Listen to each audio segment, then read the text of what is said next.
Okay. Welcome to the Shaindy Rudoff Graduate Program in Creative Writing reading of the graduates of our 2021-2022 academic year. I'm Marcella Schulach, and it's my privilege to direct this magnificent program. And before I introduce our talented and inspiring faculty, who'll introduce the 8 graduate readers who represent their graduating class of 17, I want to take a moment to thank you all for being with us this evening. Without you, readers, listeners, friends, family, these graduates would not be where they are now. You are the imagined and the real readers that we all write to, even if you do not realize it. You're what make our solitary, difficult work meaningful. Thanks to Hedda Rudoff and her entire family for believing in the power of literature to open hearts and minds.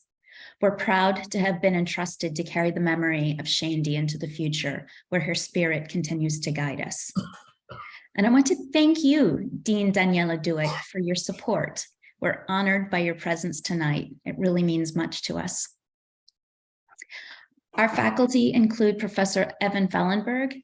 Not only is he the chair of our department, but he's also the coordinator of the fiction and literary translation tracks. And his charismatic personality and brilliant teaching is what brings many of you into our program. Professors Alana Bloomberg and William Kolbrenner are the soul of the creative nonfiction track.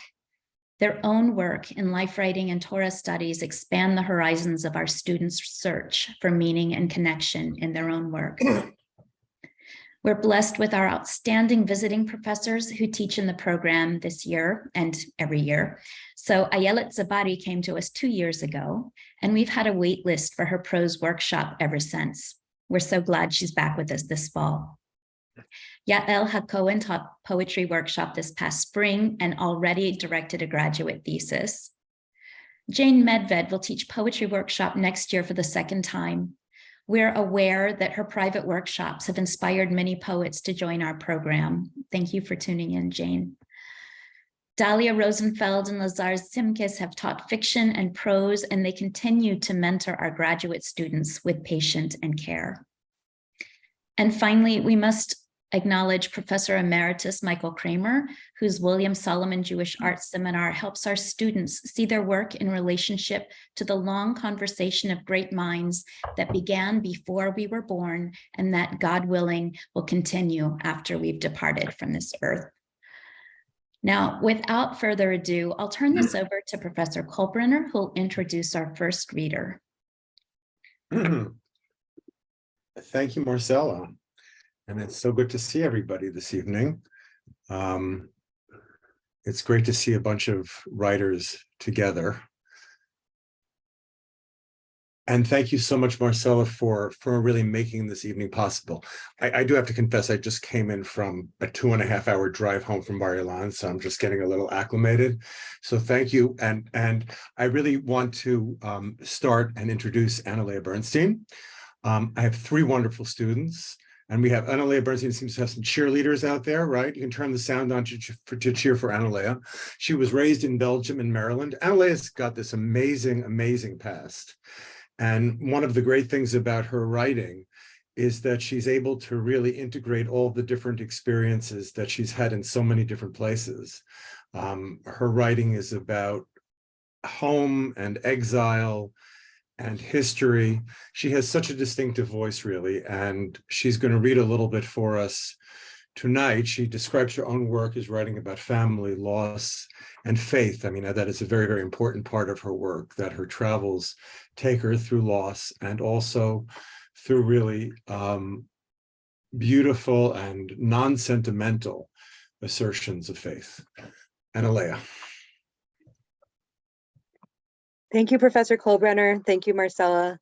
Thank you to everybody who's here.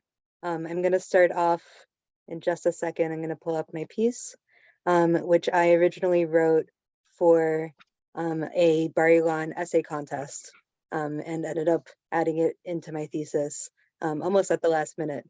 So very happy to share this piece with you. It's called What Should I Read Next? My mother is a suburban widow, long accustomed to living alone. I, her only child, live abroad, 13 air hours, and 7 time zones away. I've watched and worried from afar as mom battled new medical conditions and vulnerabilities, unable to help or even accompany her, especially with the COVID restrictions. To my relief and surprise, she's mentioned boredom only twice during the pandemic, in the hospital for several days last August, then in January, as her schedule of choirs, Yiddish singing, Israeli dancing, Musar, and Torah study reached a seasonal lull. When stay-at-home orders hit, mom buckled down on her existing routines. Aside from classes and choirs, she walked, alone, without her friends. Mom responded to the grim pandemic news, including the closure of public libraries, by pivoting from print to audiobooks. She marched through earlier disastrous epics, moving from the Crusades to the Great Plague to World War II. When mom ran low on potential new reads, she turned to me. I should mention that at double speed, it inspires faster walking. Mom finishes even long books in 2 or 3 days. Thus, I devised my pandemic literary challenge to provide my mother a constant stream of books ready to hear. I scour NPR and the New York Times for previous year's recommendations to supplement my own list of recent favorites, hoping we'd be able to download Cutting for Stone and Homegoing without too lengthy a wait. As she tackles each read, she wants to discuss it with me. One day she might ask, did you realize that Pulitzer awardee World War I ambulance driver Louis Bromfield also popularized organic farming? 2 days later, did you know L. Frank Baum's mother-in-law was a leading suffragist? I'm a decently fast reader. I enjoy downloading library books to mom's Kindle, which I serendipitously purloined in December 2019. But I can't match double speed Rose and regularly foil her fantasy mother-daughter long-distance book club. Have you finished The Last Castle yet? When I have, she's already finished Deacon King Kong, The Great Believers, and The Grammarians. You really have to read The Dutch House. Occasionally, she rejects the selection as unsuited to audio. Hilary Mantel's trilogy will have to wait. Usually, though, she powers through, knowing the challenge will fuel a few days of serious walking. Other times, my literary selections scandalize her. Maggie Nelson, The Argonauts, a favorite of mine, opens with explicit sexuality. Keep listening, I insisted. She did. A day later, she was starting The Impeachers. Mom occasionally returns the favor, suggesting titles I might have overlooked. Let me know what page you are on in Tale of Love and Darkness, so we can talk about the neighborhoods and street corners where Amos Oz walked. Although Mom doesn't log her books, I know she has at least doubled my 2020 tally of 55. Despite my fretting that I can't keep up with her, I'm grateful that we've enjoyed our shared pandemic reading across the ocean.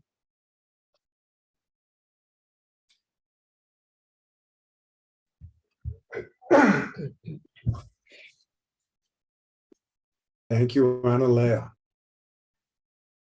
Thank you so much for that beautiful reading. It looks like, is Hanin here? Did you get knocked off, Hanin? You're off. I'm So, here. oh, there you are. Great. Okay. Hanin Abu Kheit came to us as a young writer whose experience in the world surpassed much of ours.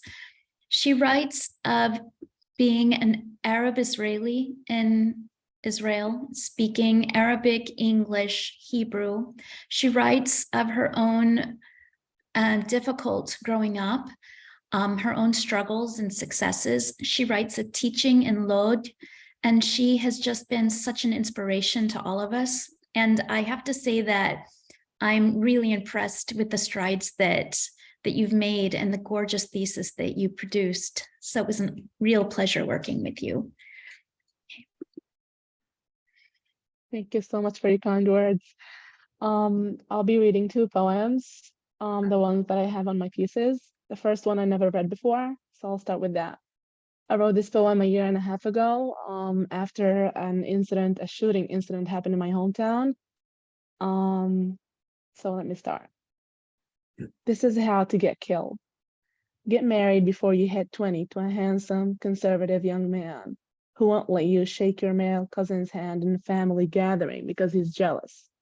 Pursue your education, stay hungry for more, get a decent job with a fat salary. You can start a business or open a local store nearby doing something that you're passionate about.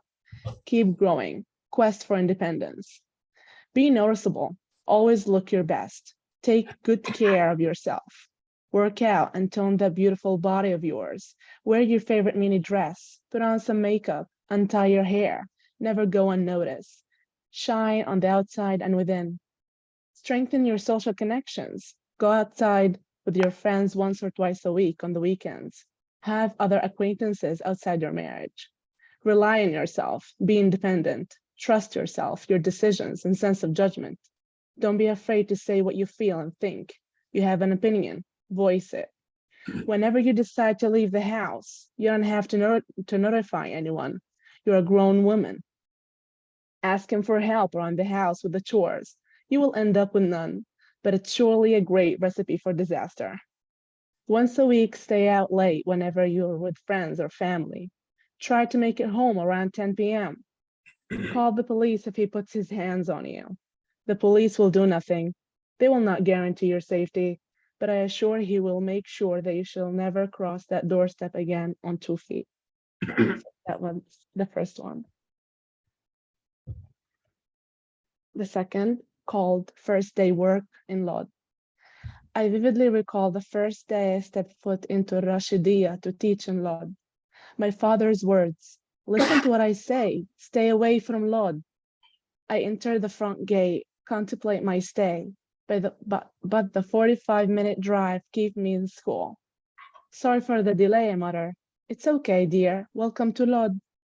Elderly women in hijab observe at a distance as I pretend to enjoy my solitude. I'm fond of their accent, how the ah replaces qa. People speak like that in Lod. He will be with you in a second, the secretary says. I nod gently in gratitude.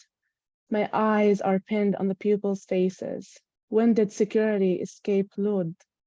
I struggle secretly to maintain my cool. I'm riveted by the magnitude. Massive buildings, enormous playgrounds, a lot of space in this place called Lod. I dwell on how spacious this place is. It's like they're making up for something. How I avoid uttering that word, 3 letters, 1 syllable, short, fast, and sudden. Lod. 2 sounds entrap me as they intrude. Their fancy awe and the sound of gunshots that echo every corner in Lod. A veiled echo heard only by those who are used to the sound that teaches you to double-check faces, plan your exit once you're in Lod. A streaming echo that aligns every silent pause, every sound of laughter.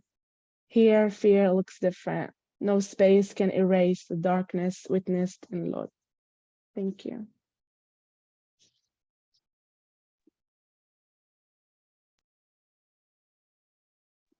That was just gorgeous. Thank you so much. It was so powerful. Lazar, I'm going to ask you next to go ahead and introduce Ben. You'll need to unmute yourself. Okay. Well, yes, Ben was a student in my wonderful class, and he was primus inter pares, first among equals. The point is,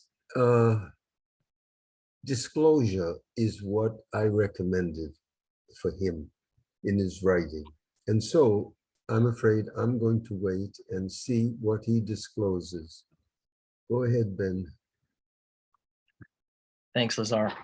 So great to see you all. And thank you, Marcella, for setting it all up. I'm going to be reading an excerpt from a piece called A Saint, and though it comes in the middle, no preface is necessary.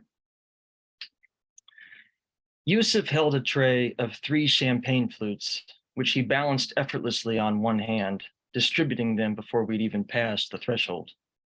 At least half a dozen icons of the Virgin Mary crowded the cramped foyer. Several knotted rosaries dangled from the wrist of a sorrowful statue of Christ. Since my last visit, a suit of armor had been installed at the foot of the spiral staircase. I embraced him warmly and introduced him to Osama. Divine to meet you, he said in English, but the two lapsed immediately into Arabic. I didn't mind at all, letting my eyes wander over the Christian artifacts. Leisurely, we made our way to the rooftop. You weren't kidding, he whispered behind me. He's the most gorgeous boy I've ever seen. What bone structure. He seated us at a round oak table by the bar. The temperature had fallen with the sun, so he brought over an electric heater that glowed like a jack-o'-lantern in the twilight. I'll be right back with the food, he said giddily, topping off our champagne. I put a hand on Osama's knee. How you feeling? I asked. I moved in to peck his cheek, swooning from the champagne and the velvety warmth of the heater. Something was wrong. He looked ill, the color of his face draining before me, a layer of sweat seeping from his forehead, despite the breeze that was dancing across the patio. For a moment, I couldn't speak. Osama's mouth was agape, his expression in a corpse-like paralysis. What is it? Too much preparation had gone into this. I couldn't afford for the night to fall apart. Osama wiped his brow and managed a nauseated smile. Nothing at all. The heater, it's just a bit too warm, he stammered, rising to move the lamp a few inches away. I'm fine. I felt the lie hang in the air like smog, just as I felt the false, patronizing note in my response. You must be a bit nervous. Don't be intimidated. Yusuf is a teddy bear. I refilled my champagne flute, already struggling to stand from inebriation. Osama's lip quivered. Do you want to go home? I played the question in my head, heard it in my own voice, but instead I drank in silence, avoiding Osama's frail countenance. Yusuf returned with bread and butter, followed this time by a servant who distributed a spread of shared plates. Yusuf dismissed him without a word, just the wave of a hand. He's been helping me lately, he said, stuffing his face with meatballs, bits of which he sprayed across the table obliviously. A barber from Nablus. Very good looking, don't you think? Strong jawline, didn't you notice? He can be pretty boring, though. He doesn't drink. Muslim. Our host rolled his eyes so far back, I wondered if they would tumble out his jaws with the next chunk of crab cake. I glanced at Osama to see if the religious insensitivity had upset him. He merely laughed politely. Yusuf buttered a hot roll and passed the bread basket, saying something about getting older, then polished off the last of the champagne bottle. It was all said and done in the manner of someone with all the time in the world. One by one, he exhibited traits I'd been excited to show Osama. Instead, I had the feeling that whatever was ailing him, Yusuf's persona would only magnify the symptoms. From then on, it was all about Osama. Yusuf pelted him with questions. Where had he grown up, gone to school? How had he settled into Jerusalem? The host was well-traveled in Jordan and made numerous informed, ingratiating remarks about locales in Irbid, Amman, and places I'd never heard of. With each question, I grew less important, which gave me opportunity to study Osama. Any trace of his earlier emotion had disappeared. He spoke almost as if he were used to people like Yusuf, but with the appropriate sheepishness to enamor our host with a little naivete. Now I was feeling uneasy. Indigestion and acid reflux setting in after the onion soup course. Had I been imagining the look of terror earlier? Osama made a remark about a cafe in Amman, something about the proprietor, and Yusuf struggled to remain upright from laughing. Osama hollered something in Arabic, apparently an impression of the person with which they were both familiar. No sound came out of Yusuf's mouth. He was laughing so hard. You brought a comedian, he roared, sloshing half a glass of Merlot on the tablecloth. After that, English disappeared from the conversation. I was irrelevant. By dessert, Osama's hand was resting in the host's lap. The servant delivered espresso, which had a calming effect. My goal had been met. They seemed inseparable. I sat back, finished the espresso in one gulp, and announced my departure. No one protested. Osama stayed on the rooftop while Yusuf saw me out. You're a saint, he whispered, pulling me toward him, his breath casting a film-like heat over my ear and the side of my face. I shivered and reluctantly returned his embrace. On the walk home, I found a pharmacy still open and bought several rolls of chewable antacids. From my window, I stared at Yusuf's tower, waiting to see how long it would take for him to turn the lights out. The minutes dragged on. Finally, I gave into exhaustion and sank into a thin, fitful sleep. That's it. Thank you.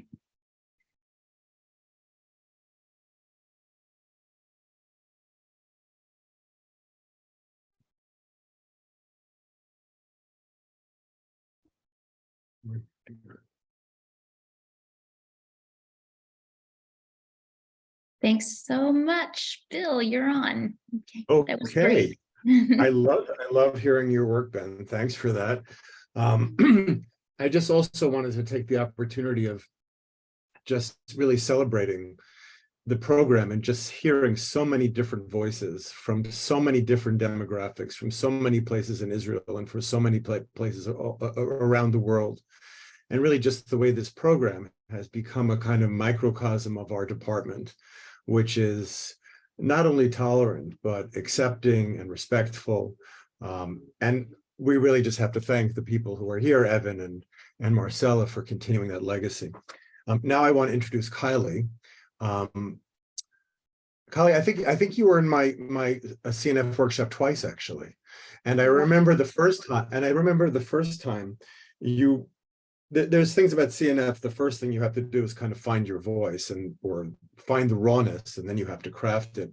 And I think we really felt that together you were just uncovering very, very sensitive and difficult material and allowing us to share with it. And now I find out that you actually are in conversation with a production company to sell the story of your father, the story that you tell so beautifully in your thesis. And there's interest from major companies. So that's just the plug that, we're all going to make a ton of money doing our creative writing. But also really extraordinarily is out of the seed of that essay several years ago, you just built this beautiful, beautiful story. So Kiley, take it away. Thank you. Okay. The impending years took my father through unpredictability in regard to his health. Upon approving came the debilitation of another stroke that would always take him back to hopelessness. He grappled to regain feeling or movement in his right arm and was only to be rewarded with a minimal amount of mobility in the remaining parts of the right side of his body. He consistently struggled to speak and to be unambiguously normal again, but he was at war with death.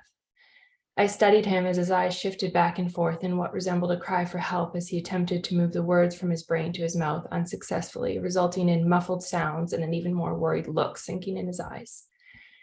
You could see from his face that he knew exactly what he wanted to say, but somewhere in between, the words were blown away like loose papers in the breeze. He continued living at home with us as long as we could care for him. I wasn't sure why, but he slept in a different room than my mom now. I assumed it was because he needed more space in bed or something medical related. He spent his days sitting in the plush sage-colored chair by the front window, doing all he could do, watching television and wasting away. In the morning, I would slink into his room and crawl into bed with him, snuggling up into his shaggy chest and smiling up at him until he woke up. I would wait for the smile to swell across his face as his eyes stayed firmly shut. When he was awake, I would help him get dressed as he was incapable of mundane acts anymore. I could see shame in his eyes as he sat on the side of his bed while his 10-year-old daughter put his shirt over his head, pulling his numb arm through the sleeve almost like an infant. My mom was in the kitchen preparing him breakfast before taking us all to school and then continuing on to work. 2 boiled eggs, toast, and a sliced tomato with a side of black coffee waited for him at the table set for one as we all rushed out the door. I imagined him coming out of his room to the silence of the empty house, step by step, with his metal hospital cane, into the deserted kitchen and heavily luring himself into the chair. Sometimes my grandma or my mom would be home with him at some point during the day. Otherwise, I would ride my bike home at lunchtime to cook and eat lunch with him. Whenever I would walk through the front door, the look on his face would instantly rearrange like an unfit puzzle from gloom to glee. My father continued to live day by day like this, alone in the empty house until he fell. I was on my way home from school, and from the end of the street, I could see flickering red and white lights that seemed to be lingering on in front of the house. I pushed my heels down on my bike and I gripped the handles as I propelled faster and faster. As I got closer, I unraveled that it was an ambulance perched in front of our house. My heart was thumping out of my chest as I jumped off my bike, hurling it onto the lawn and darting into the house. I swung open the door to find my father laid out on a stretcher and my mom standing nearby with tears bubbling in her eyes, speaking to one of the paramedics. They rushed past me, lugging my father into the ambulance while my mom sympathetically brushed the side of my face, following along behind them. I stood on the front steps as they swished the doors shut, hopping in and driving off. My mom followed behind in her car as they drove off, sirens echoing down the street. My grandma came out as I stood there staring at what was now an empty road and pulled my head to her warm chest, brushing the hair straggling in front of my face. "Don't cry, he's okay," she said. "He just had a little fall and they want to make sure he's completely fine." She pulled me after her into the house. "Are you hungry? I'll make you a sandwich." That was exactly how it always happened. They had mastered the skill of keeping calm amidst the catastrophe. I sat down in the kitchen with an unhinged feeling in my body as I curiously replayed everything in my head. The image of my father lying on the stretcher, the oxygen mask strapped on his face, and the vacant stare in his eyes stirring around in his head. "Grandma," I said blatantly, pushing the plate with tomato and cheese sandwich in front of me. She pivoted towards the counter, beginning to tidy as if I didn't say anything at all. "What happened to Daddy?" She wavered for an instant, and I noticed her head faintly drop down. She hastily gathered herself together and began repeatedly folding up the tea towel for absolutely no reason at all. "I told you, sweetie," she responded with her back still to me. "He had just fallen. He'll be fine. Eat your sandwich," she proceeded to hum as she sauntered out of the kitchen, leaving me there with nothing but a perfectly triangular tomato and cheese sandwich and a sting so deep in my heart that it was deafening. Sammy, our fluffy white dog, was sitting beside the table, panting with his tongue hanging out the side of his mouth, gawking over the sandwich my grandmother had made. I slid the plate closer to the edge of the table and gave him a nod to go ahead, tilting the plate over the edge as he gobbled up the sandwich in a flash, looking up at me, thankful. I got up from the wooden chair and I moseyed into the living room where I could see out the front window. I turned on the television to turn down the rampant speed of thoughts, and I let myself plummet into the couch. I woke up to the chiming of keys in the front door. The house was dark except the flickering from the television filling the living room. I squinted my eyes open. I turned to see my mom step into the house. Her eyes looked weary and defeated. "Hi," she said with a sigh. She reached down to unzip her boots. "Hi," I whispered. "How's Daddy?" "He's fine. He just had to stay in the hospital again for a little while," she responded cautiously. "Where is everyone?" "Downstairs, I think." I got up from the couch and I followed her into the kitchen as she switched on the lights and turned towards the refrigerator. "What do you guys feel like for dinner?" She pulled open the bottom drawer and pulled out some vegetables, opening the bag of spinach. She stuck her head nose to smell if it was fresh. Holding the door open with her foot, she stretched to place the vegetables on the counter. Coming back to the fridge, she opened the cheese drawer and pulled out a container of feta. Opening the lid to smell, she pulled away and made a sour face, looking to check the expiration date. I'm going to stop there because I didn't make it to the end. Thank you, Kiley. Thank you.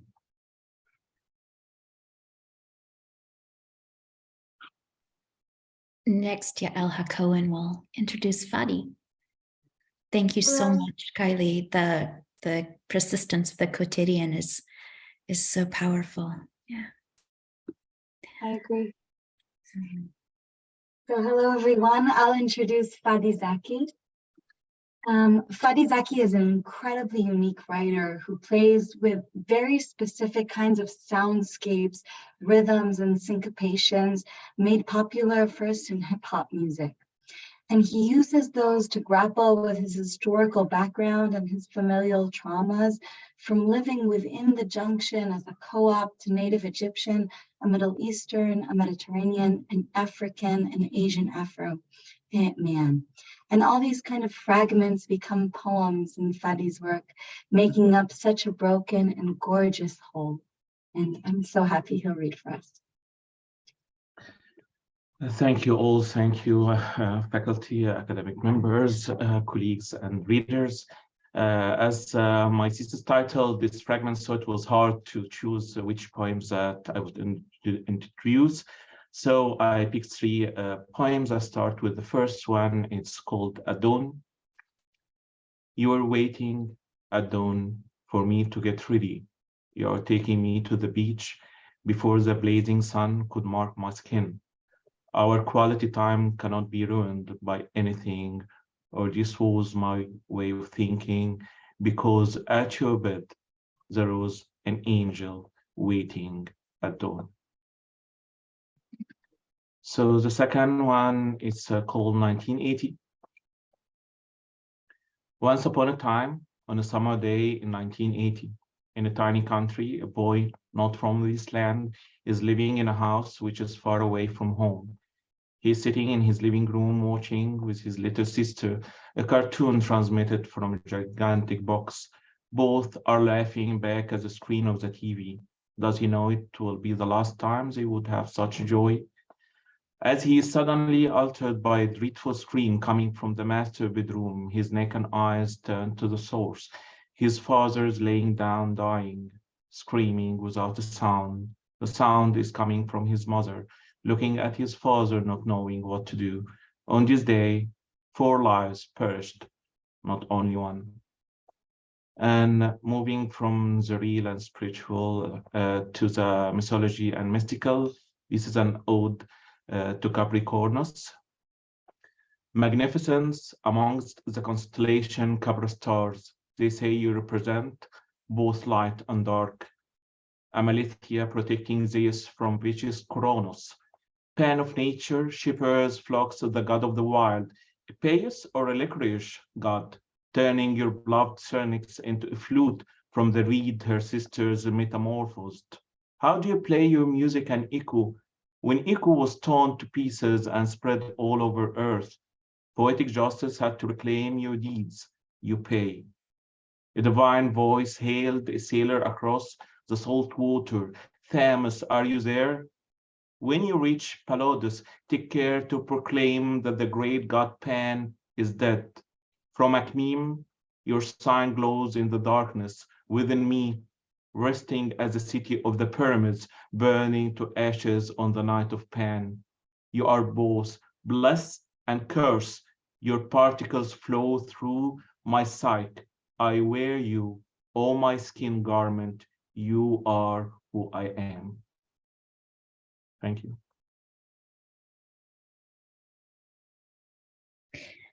Thank you so much. That was so beautiful.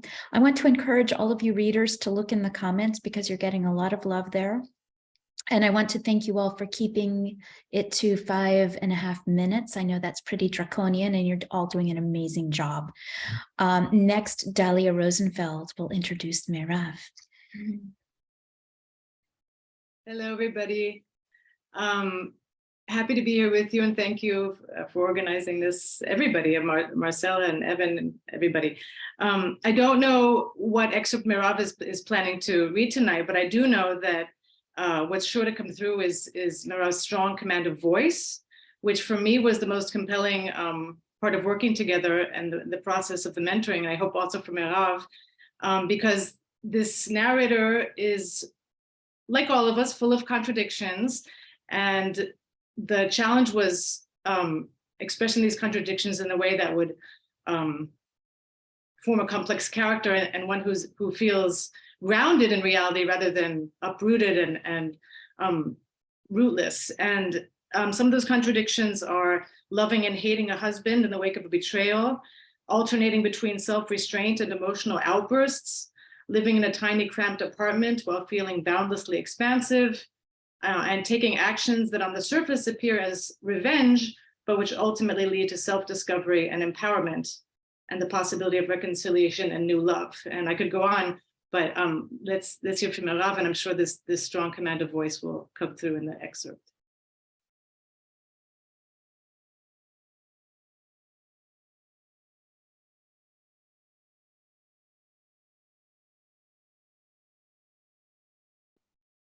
You'll need to unmute yourself, Merav. Don't be petty, Marcel. Now can you hear me? Yeah? Okay. Okay. Let's do this. The sex shop is called The Garden, and the sign says it only services women. But as I walk in, it looks like any other generic sex shop to me, except maybe for the abundance of pink, whips and handcuffs and nipple clamps all in pink. Can I help you? A young blonde in a pixie haircut and low-rise jeans barely covering her thong approaches me. I am looking for a strap-on. Have you ever used one? Once. On a woman or a man? A woman. And you're buying it to a man. Have you pegged anyone before? Pegged? Pegging. That's what it's called. I take it you are new to this. Yes. So let's educate you a little. In the next 10 minutes, I learn everything I need to know about pegging. I like that word. What kind of strap-on are you looking for? How many kinds are there? Follow me. They're all stacked on the shelf, boxes with photos of women wearing straps on. The girl starts pulling boxes out. This is your basic type. It comes with an adjustable hip strap. Would you like to see the size? Isn't size everything? Of course I do. She unpacks it carefully. It's of a decent size and is attached to a rubber belt. What else do you got? She unwraps another one. This one is slightly more high-end. It has a lace hip strap and the design is slightly different. And of course we have this one. She pulls out yet another box. This one is black and huge, porno size huge. And I can't help wondering whether it's even acceptable in this day and age. But at any rate, it's all a bit too much for a novice like me. Eventually, I go for the one with the lace. A girl must look her best no matter what she's up to, mustn't she? Now, I think I'll take my newly purchased dick for a walk. I wear baggy pants and another one of my son's sweatshirt, Travis Scott this time. But I still find that having a dick requires several adjustments. For one, it's hard to find the right angle to keep that thing in my pants. It keeps popping up like a gnome from a flower pot every time I think I've got it under control. Eventually, I manage to quiet it down by tightening the belt around my waist and pushing it aside, and then quickly zipping it up before it has a chance to move. As I begin moving, I notice that rather than dividing my weight like a woman from my hips, this damn contraption is pulling me down in center, so my balance is shifting. I feel closer to the ground. I have to walk with my legs slightly apart like a cowboy in a Max Sennett comedy, and that's without the testicles. How do they do it? Carry that thing around all day long? And what if they get an erection in the middle of the day, just like that? How do they hide this monstrosity from the world? When a man's dick snaps into attention, the whole world knows. How embarrassing. The first couple of meters are weird. I feel the pull, and I need to reach my hand and adjust it slightly to the left. Now I get it. Why they're always fiddling with it, why they always put their hands in their pants whenever they can. It moves. If it was soft, it would probably wriggle. It probably does. This appendix demands attention. You can't just treat it like an arm or a leg that does it. It is ordered without the conscious mind being concerned about it. Not the penis. The penis has its own mind. The penis wants things. Like my penis wants this curvy blonde girl crossing the street right in front of me right now.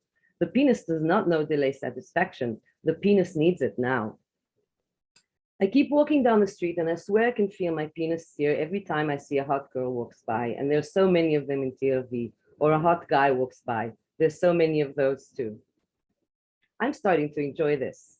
The feel of the dick against my thigh, the garter belt rubbing against me, the rush I get from just walking down my street, carrying the secret, seeing the world through a whole new set of eyes. If I were a man, I would probably be in a constant state of arousal. No wonder they think about sex all the time. It's not them. It's the penis. After 15 minutes, I get the hang of it. A dick is all good and well, but it's a high maintenance organ that requires constant attention, appeasing and pleasing, not to mention the amount of energy it takes to control it or the physical discomfort. I might play around with a dick for a while, but when I come home and unpack myself, I'm relieved that I don't have to schlep the string around me all day.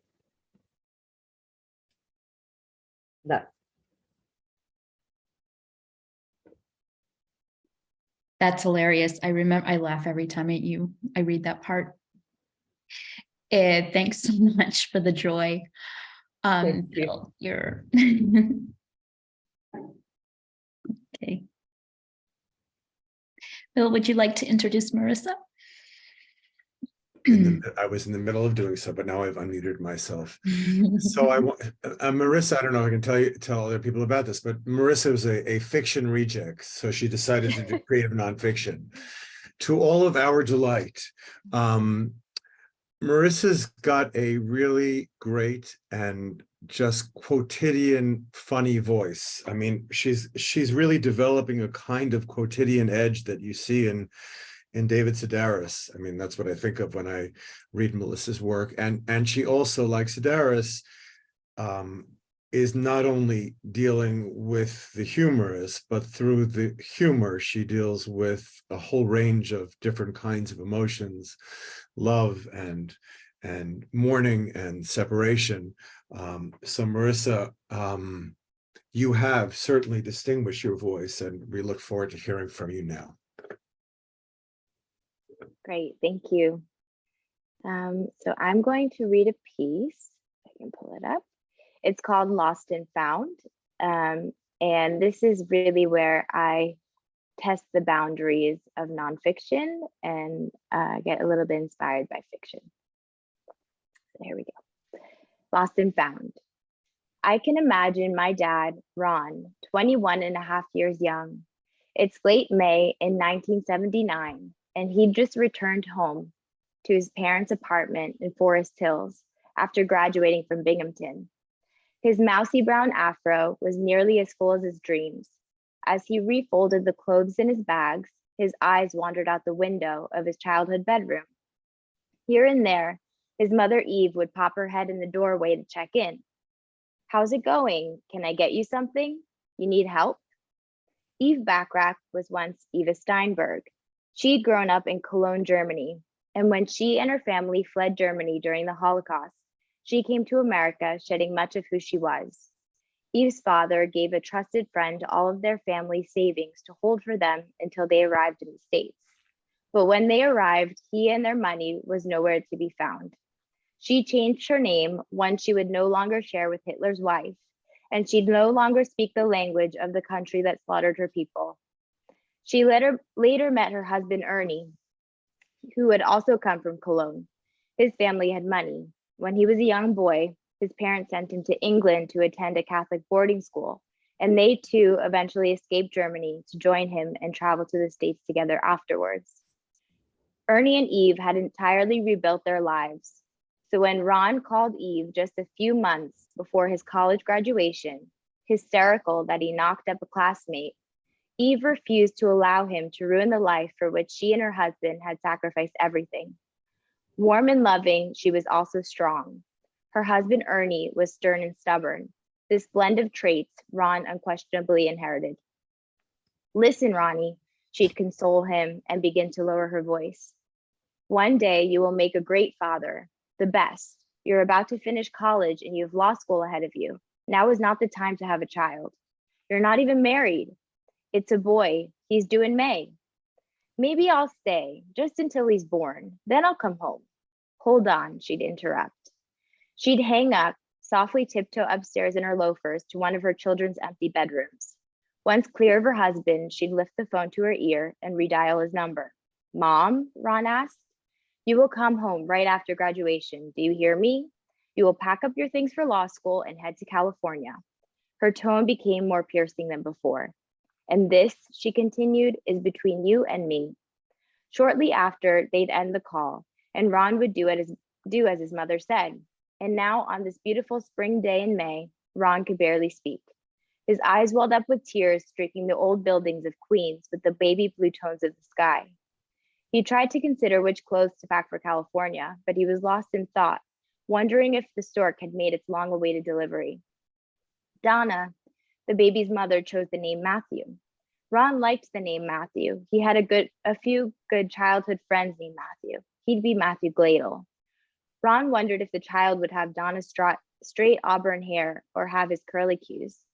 Both he and Donna had thin lips and strong chins, so he figured Matthew would get those too.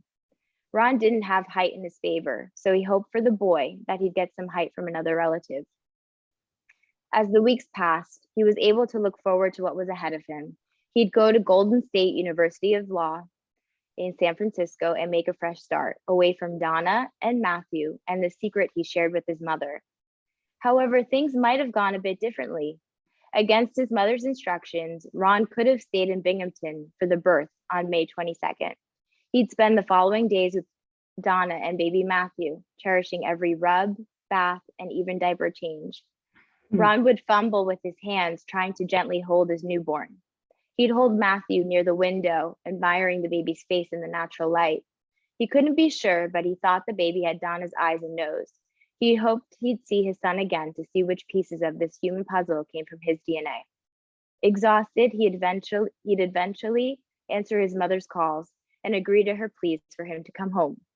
He'd leave Matthew and Donna, promising that they'd hear from him soon, and he'd never speak another word to either of them again. It's possible, however, that he might not have known about Matthew at all.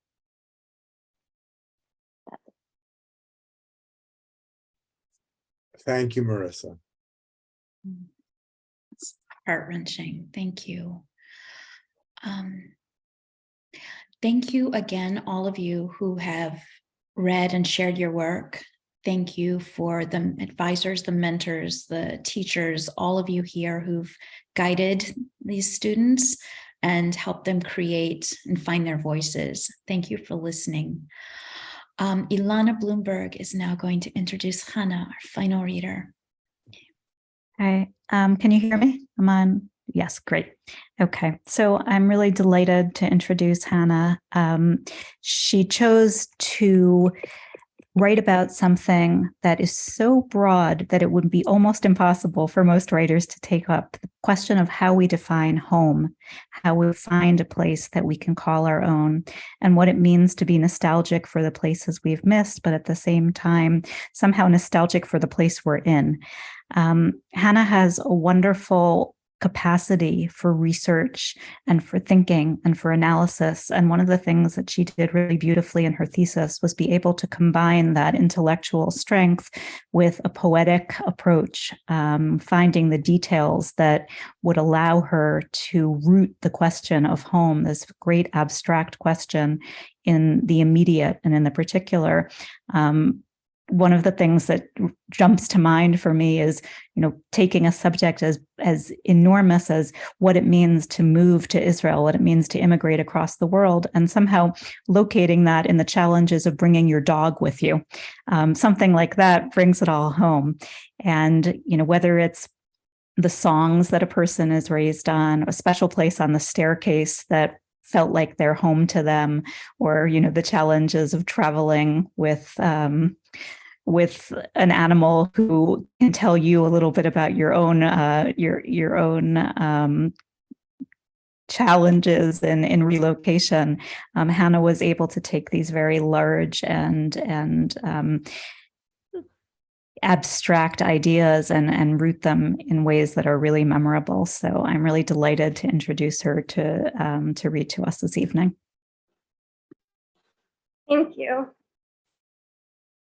I had just finished my first graduate school semester studying toward an MA in art history with a full scholarship in the middle of New York City, home to some of the best art collections in America. Objectively, I had a lot of things going for me. The office job I secured straight out of college remained a steady source of income, allowing me to also take on semester-long internships in fields that interested me. A month earlier, I wrapped up one such internship, writing news briefs and feature articles for a large Jewish newspaper. Before that, I had interned at the Guggenheim Museum, working on upcoming exhibitions of their catalogs. By all accounts, I was doing exactly what I always wanted to do, following my passions, keeping one foot in the art world and the other in the publishing world, often combining the two. All of New York and its cultural life was at my fingertips. And a look through my photos from that period paints an entirely different picture from how I remember myself feeling. According to visual evidence, I was living the glamorous Manhattan life of movies, brunch on the Upper West Side, a visit to a newly opened museum and a Broadway musical in the same week, meeting both Gloria Steinem and Joyce Carol Oates another week. There are photos of the fountains in front of the Metropolitan Museum lit up at night, trees lining the streets sparkling with fairy lights, snow blanketing Central Park, the buildings of Lincoln Center framed by clouds and bright skies.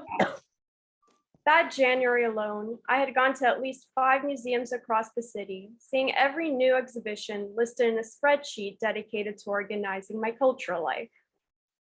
In a dimly lit Greek bar on a cobblestone street downtown, my professor, who held meetings with students there for lack of an office space, remarked, "You remind me of Hannah Arendt, out of place wherever you go." I was on my second mixed drink after barely eating all day, and tears rose to my eyes at the clarity with which he recognized my existential dilemma. It was not enough to simply acknowledge and come to terms with the void I so keenly felt in my life on a daily basis. There needed to be something that might start filling it, even in some small way, something that would give me a compelling reason to live. Reviewing my life, I tried to figure out what might feel meaningful enough. Though I was in graduate school studying toward a degree I had very much wanted in a field that brought me joy, on my lowest days, I questioned the purpose of it. I questioned the purpose of many things. At times, I read books that gave me a spark of determination, a glimpse of how a truly meaningful life might look. Mostly those were memoirs, such as Gloria Steinem's recently published My Life on the Road, in which she describes her early development as an activist, traveling the world and pushing for change. Being Gloria Steinem would be meaningful, I mused, though I recognize the sheer absurdity of that ambitious statement. I couldn't be Gloria Steinem. I could never even come close to accomplishing my entire lifetime, a fraction of what she accomplished in a decade. And besides, I wasn't assertive enough to be an activist. But there were subtler ways of creating an effect, of changing people's lives for the better. In moments when I felt most alone, there were books that showed me I wasn't alone. I wasn't the only one feeling a certain way. Reading through the yearly volumes of Best American Essays, I discovered pieces that made me feel hopeful about life again. There were essays that spoke to me, that called up something deep and significant and made me believe that if I could be part of this greater human dialogue through my writing, my life would have meaning. Writing, for me, was mostly an exercise in self-expression. At its core, it was a selfish act, almost narcissistic. It was a compulsion, something I had to do if I didn't want my life disappearing into the shadows of memory. As a writer, I love language as much as any element in the universe, David Shields writes in his aptly titled memoir, How Literature Saved My Life. But I also have trouble living anywhere other than in language. If I'm not writing it down, experience doesn't really register. Language has gone from prison to refuge back to prison. Like Shields, when I first became comfortable with English, I used writing as a refuge, creating fictional worlds and indulging flights of fantasy. But with each passing year, the act of writing increasingly became the lens through which I viewed life, the camera with which I recorded it. It was the mirror world I inhabited. Now, however, writing began to acquire a new form in my mind. It wasn't only about me and what I needed to express. It was about truths I could share from my experience that another person could read halfway across the world and feel a spark of recognition. Replacing the bookmark in the volume, I moved from my couch to the office chair in front of my laptop on the dining room table and immediately began to write. There were stories bottled up inside me that I finally felt I could tell with a greater degree of honesty, with a sense of purpose, knowing it might speak to others the way some of those essays had spoken to me. Thank you so much, Hannah. And thank you so much. Hannah's whole essay is basically the closing remarks that I would have made in my ideal state. This is why we write. This is what we're here for. This is why we read. And although you've graduated from our program, I know you're maintaining the close ties that you've made with your colleagues here. And I know that many of you are still involved with the graduates and the students that we now have. I know that these relationships will continue throughout your entire life, and they'll continue to expand. And writing will be what gives meaning to your lives and what holds us close and connects us all. Thank you so much. You said it better than any of us could have said it, Hannah. Thank you all so much for being with us once more. I'm so moved by your presence.